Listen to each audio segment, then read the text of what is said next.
할렐루야. 여러분 모두는 예배를 드리러 나와왔어요. 그 예배는 하나님을 대상으로 삼은 거예요. 하나님은 온 천지 만물을 지으신 분이고 우리를 지으신 자이시고 죄 가운데 있는 우리들을 건져내기를 원하시는 분이에요. 아들 예수까지 주신 분이고 그 아들을 죽게까지 하면서 우리를 구원하시고자 하시는 사랑의 하나님 되십니다. 그 하나님께 예배를 드리려고 하는 거예요. 예배를 잘 드리시기를 바랍니다.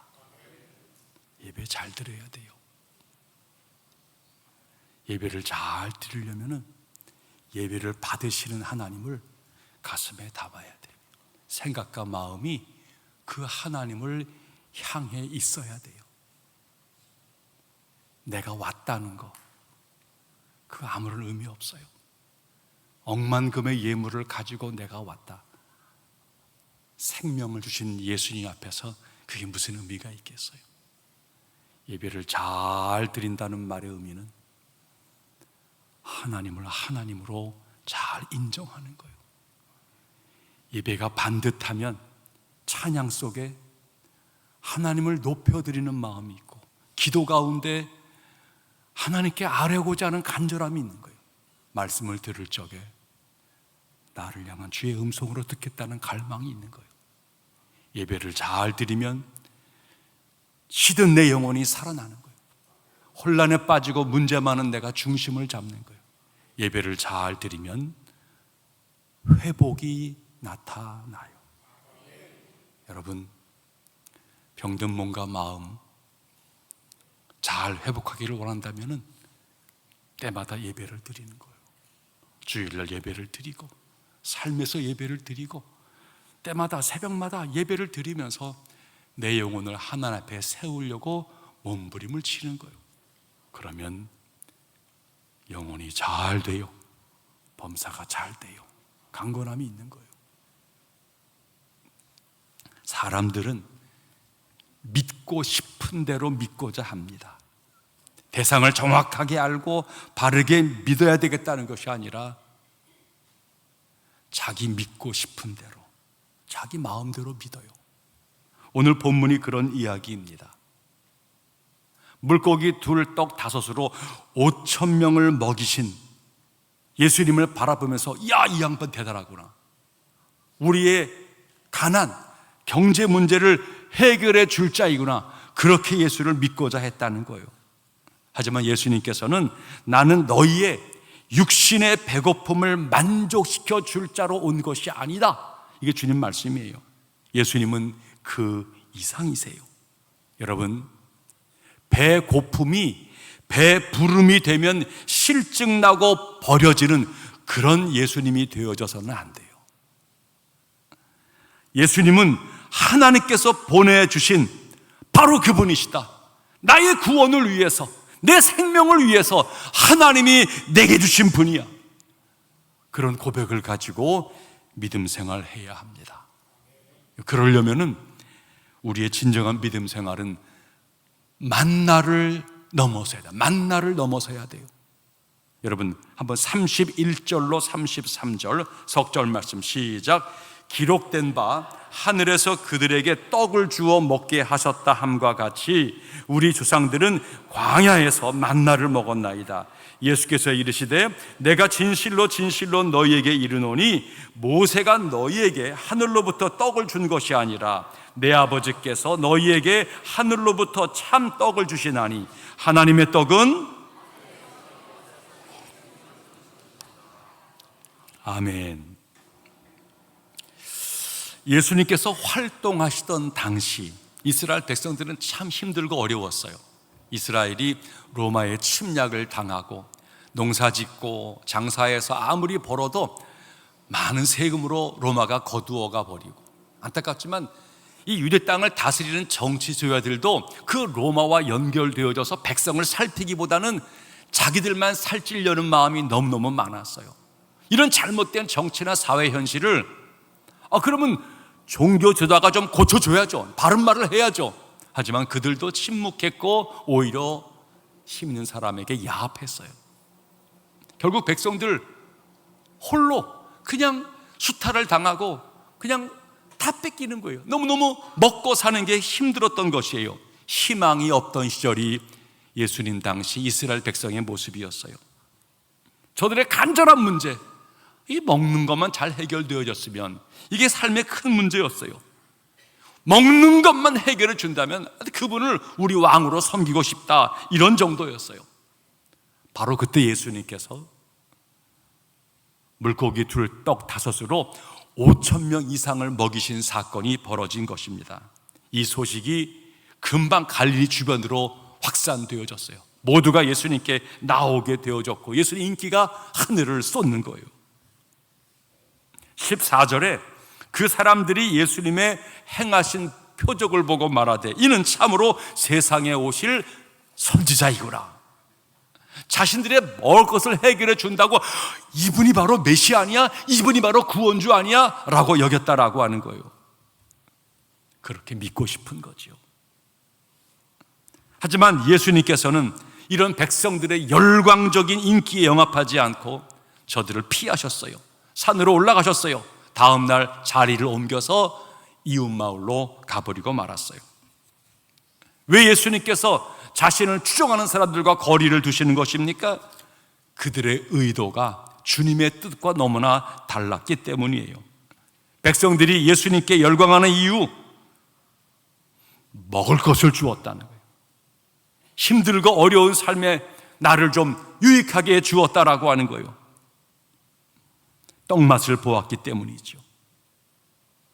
많은 이들이 예수님께 모여들었지만 예수님을 예수님으로 믿기 위해서가 아니라 자신이 원하는 예수를 믿기 위해서 모여들었다는 거예요. 여러분, 이렇게 되면요, 이건 참 믿음이 아니에요. 이것은 우리의 배를 채우려고 하는 우상숭배와 똑같은 거예요. 오늘의 교회도 마찬가지예요. 삶이 만만치가 않아요. 힘들고 어려워요. 주 앞에 나와서 물질적 문제에 대해서 구할 수 있어요. 병고 중에 있는 우리 자신의 모습을 드리면서 치유를 사모할 수도 있어요. 힘든 펼쳐놓은 기업들 좀 흥하도록 사업의 부흥을 위해 기도할 수 있어요. 그런데 여러분, 우리의 신앙이 거기에만 머물러서는 안 돼요. 복음은 우리 육의 만족을 위해서만 주어진 것이 아니에요. 참 그리스도인의 신앙이란 그 상태를 넘고자 하는 거예요. 넘고자 하는 거예요. 그래야 성숙한 신앙이 거기서 나오는 거예요. 26절은 말을 합니다. 너희가 나를 찾는 까닭은 표적을 본 까닭이 아니라 떡을 먹고 배부른 까닭이로다. 주님께서는 원초적이고 초보적인 신앙에만 머물지 말라고 경고하고 계신 것입니다. 단지 떡을 먹기 위해서, 뭔가 도움을 받기 위해서 예수님 따르는 것이 아니라 너희들의 욕구 수준에서만 머물지만 말고 그 좀 넘어서 보라고 이야기하고 있는 것이죠. 신앙은 조금 더 가야 돼요. 조금 더 깊어지고 높아져야 돼요.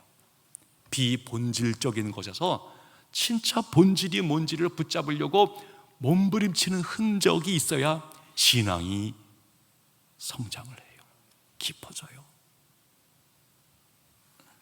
29절 말씀 보시기 바랍니다. 29절 시작. 예수께서 대답하여 이르시되 하나님께서 보내신 이를 믿는 것이 하나님의 일이니라 하시니라. 오병이어의 사건 때문에 백성들로부터 폭발적인 인기를 한몸에 받으신 예수님이 이 사건을 자기 육신으로 이용을 했다면 주님은 아마 높은 자리에 올라갈 수 있을 것이에요. 저들은 예수님을 왕으로 삼으려고 했거든요. 떡의 문제가 중요하지요. 하지만 주님은 그것 때문에 온 것은 아니었어요. 예수님께서 가시는 곳마다 병든 자를 고쳐주고 귀신을 내쫓고 수많은 기사와 이적을 행하셨어요. 주님은 하나님의 아들이시고 창조주가 되시고 오늘도 다스리시는 분이 되어주십니다. 그분을 통해서 기적과 능력이 나타나는 것은 당연해요. 그러나 그 기적과 능력은 단지 우리의 필요를 공급해 주는 정도가 아니라 약하디 약한 우리를 새롭게 할 뿐만 아니라 주님은 선명함, 분명함, 바른 길을 우리에게 주시고자 하심이었어요. 사람이 떡으로만 사는 것이 아니라 하나님 말씀으로 사는 거야. 이 땅의 필요가 참으로 중요하고 너의 약함을 좀 새롭게 하는 게 중요하지만 정말 중요한 너희에게 영적인 문제가 있다라고 말씀하신 거예요. 그러니 오병이어 사건은 이 사건을 통해서 하나님을 바라보게 만드는, 너의 필요를 공급할 뿐만 아니라 너희들을 더 위대하게 세우시고자 하는 하나님을 바라보는 계기가 되기를 바란다는 거예요. 주님은 손가락을 가리켜서 하나님이 하신다, 하나님, 손가락을 하나님을 보여주려고 하는데 사람들은 손가락이 지시하는 아버지 하나님을 보려고 하는 것이라 예수님의 손만을 보려고 하는 것이죠. 저 손에서 떡이 나오려나, 내 도움이 나오려나, 이것만 지금 바라보고 있는 것이죠. 썩을 양식을 위하여 일하지 말고 영생하도록 있는 양식을 위해서 해라. 이 양식은 인자가 너희에게 주리니 인자는 하나님 아버지의 인치신 자니라. 썩을 양식과 영생하도록 있는 그 양식을 대조시키면서 작은 것, 비본질적인 것, 여기에 너희들 마음 다 빼앗기면 안 돼. 썩을 양식이 필요한 거 알아. 그 하루의 양식이 필요한 거 알아. 하지만 거기에 머물지 말고 썩지 아니할 영원한 양식을 향하여 너희 마음을 계속 가져가라고 하는 거예요. 이 말을 들은 사람들, 썩을 양식을 위해서 늘 노동하잖아요. 수고해서 월급도 받고 일하는 거 아니겠어요? 그 썩을 양식을 구하고 있어요. 그런데 썩지 아니할 양식이라는 이거 구하라고 얘기하니까, 이게 하나님 일이라고 하니까, 그러면 우리가 어떻게 해야 하나님 일을 할 수가 있겠습니까? 그러니까 저들에게는 썩을 양식을 위하여 일하지 말라고 하는 말의 반응이죠. 다시 말해서 우리가 뭔가 좀 더 고상하고 더 정말 위대하고 높고 더 어려운 그런 일을 해야 되는 건가? 이런 질문이 저들 마음속에 들어있는 것이죠. 하나님 일이라 그러니까는 굉장한 일인가 보다, 야 정말 어려운 일인가 보다, 저런 일거 해야 되나? 이런 마음이 있는 거예요. 저들의 마음을 들여다보신 예수님께서 뭐라 그래요? 하나님의 일이 뭐예요? 하나님의 일은 하나님의 보내신 자를 믿는 것이라는 거예요. 여러분, 예수님 말씀하신 그 일이라고 하는 것은 대가를 바라고 애쓰는 노동을 가리키는 것이 아닙니다. 하나님을 향해 헌신하는 그 마음, 그 태도를 가리키는 거예요. 하나님 일은 하나님 바라보는 거예요. 하나님 일은 하나님을 향하여 서 있고자 하는 거예요. 결국 유대인의 질문에 대한 예수님의 답변, 하나님의 보내신 자를 믿는 것이 하나님의 일이니라. 여러분, 하나님의 일은 하나님을 향해 서는 거예요. 하나님 바라보는 거예요. 우리가 먹고 살려고 우리의 필요, 우리의 높아짐을 구하면서 땀 흘리고 애쓰고 막 수고하는 거 있어요. 그런데 하나님의 일은 뭐라고요? 내가 봉사해야지, 헌신해야지, 하나님께 바쳐야지, 하나님께 뭐 드려야지. 그거 이전에, 훨씬 이전에 뭐라고요? 하나님 바라보는 거예요.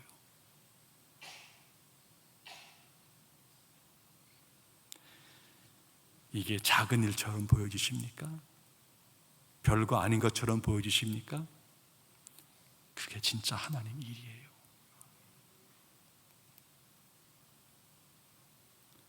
사람의 본질 문제는 방향이에요. 방향만 잘 잡히면 나머지는 시간이 허락해요. 방향을 잘 못 잡으면 아무리 애쓰고 수고하더라도 의미가 없어요. 하나님의 일은 하나님 바라보는 거예요. 하나님을 향하여 서는 거예요.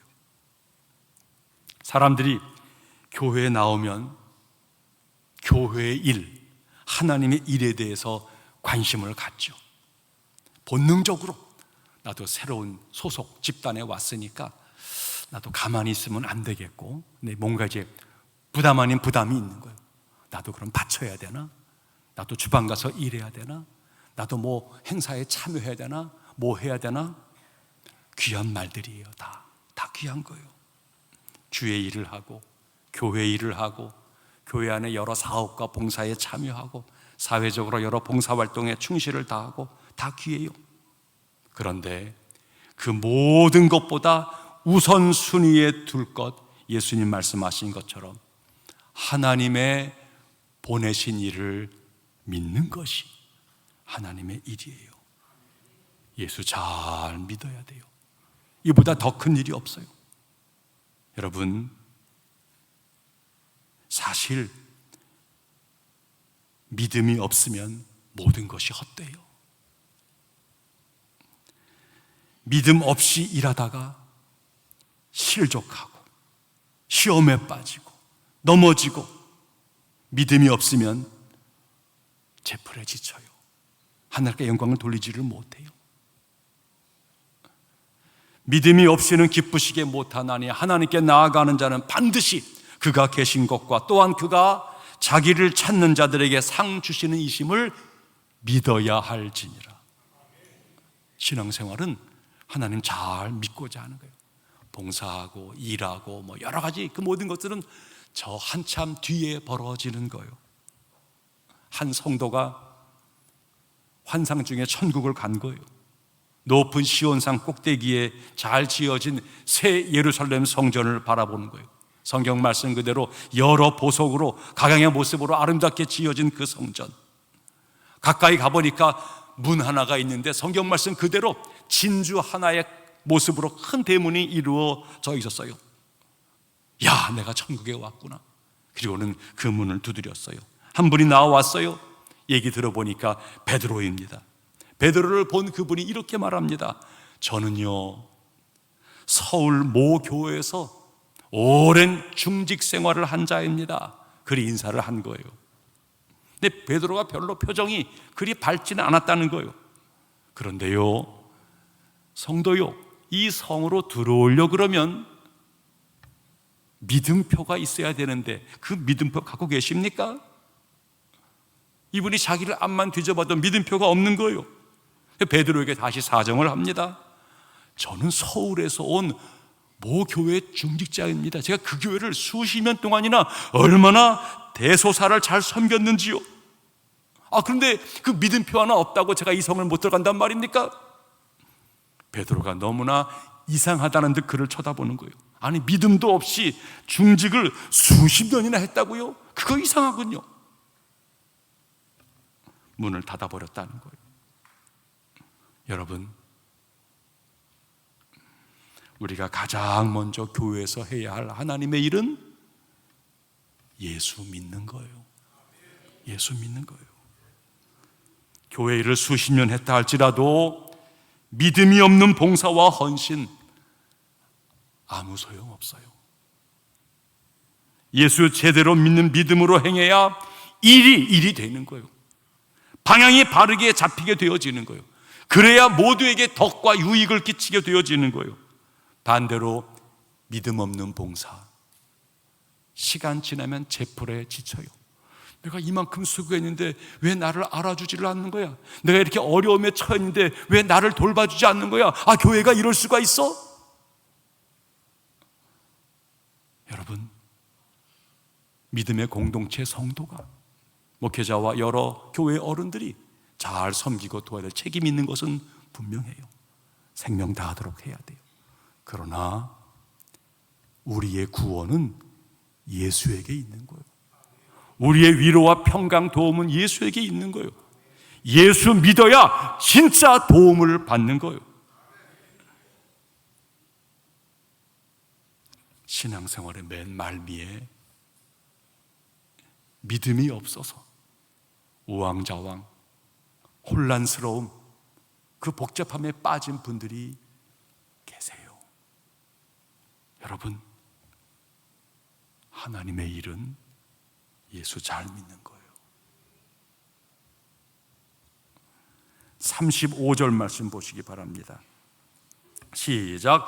예수께서 이르시되 나는 생명의 떡이니 내게 오는 자는 결코 줄이지 아니할 터이요 나를 믿는 자는 영원히 목마르지 아니하리라. 아멘. 예수께서 이르시되 내가 생명의 떡이다. 내게 오는 자는 결코 줄이지 아니할 것이야. 나를 믿는 자는 영원히 목마르지 아니하리라. 어느 시대나 모든 사람들에게 제일 필요한 것은 먹고 사는 문제예요. 이것 때문에 어려움을 겪는 분들이 주변에 많이 계십니다. 오늘 끼니를 때울 수 없을 정도로 힘든 분들, 이런 분들에게 영원한 생명 이야기를 하면은 그거 너무 사치스러운 이야기 아닙니까? 그럴 것입니다. 맞습니다. 영원한 생명은 차후의 문제이고 끼니를 때우는 것이 당장 시급하다는 말에 동의합니다. 그러나 여러분, 거기에만 머물러 있으면 안 돼요. 결국 예수님 당시에 끼니가 어려웠던 사람들, 오병이어의 기적을 보고 경제적 문제를 해결하려고 예수님에게 모여든 것이죠. 예수님 뭐라 그래요? 얘들아, 내가 너희에게 떼어준 오병이어 그것만 먹을 것으로 여기지 마라. 정말 너희들 산 떡을 먹어야 한다는 거예요. 살아있는 떡을 먹어야 한다는 거예요. 산떡은 하늘에서 내려 세상에 생명을 주는 것이라는 거예요. 그 떡을 먹어야 한다는 거예요. 이 생명의 떡이 뭐예요? 내가 바로 생명의 떡이다. 예수님 말씀하신 거예요. 예수님, 그분을 먹고 마시는 것이 우리 신앙생활이에요. 예수에게 생수가 있고 예수에게 양식이 있다라고 믿으면서 예수를 먹으려고 하는 것이 우리 신앙생활인 것입니다. 성경은 말해요, 한 범죄로 많은 사람의 정죄에 이른 것 같이 의의 한 행동으로 말미암아 많은 사람이 의롭다 하심을 받아 생명에 이르렀느니라.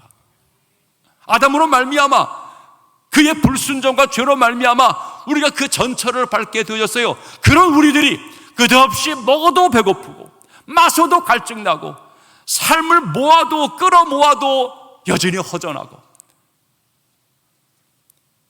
땅을 살아가면서는 늘 목마르고 늘 배고프고 늘 허전하고 늘 괴로운 거예요.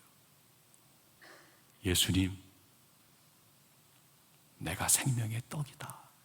내가 하늘의 생수이다. 나를 먹고 마시라 말씀하십니다.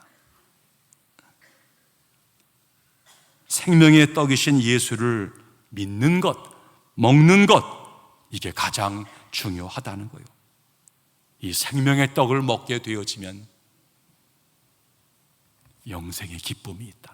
샘솟는 즐거움이 있다는 거예요. 이 생명의 떡을 먹음으로 이게 정말 귀한 거구나. 정말 예수가 정말로 좋은 거구나. 이거를 우리가 누리고 행복해지고 마침내 이 행복을 내 자녀와 내 주변 사람들에게 예수 그 생명의 떡을 나눠주고자 하는 것이 인생의 바른 삶이라고 하는 거예요. 예수 믿는 사람들, 믿음의 사람들이 할 일은 간단해요. 예수 잘 믿고 예수 잘 전하는 것이 그의 최고의 행복인 것이에요. 예수님으로 시작해서 예수님으로 마치는 것입니다. 그러면 견고해요. 흔들리지 않아요. 날마다 평강이 있다라고 하는 거예요. 이게 바로 성도가 주님으로부터 누리게 되어지는 최고의 행복인 것입니다. 여러분, 신앙생활 예수로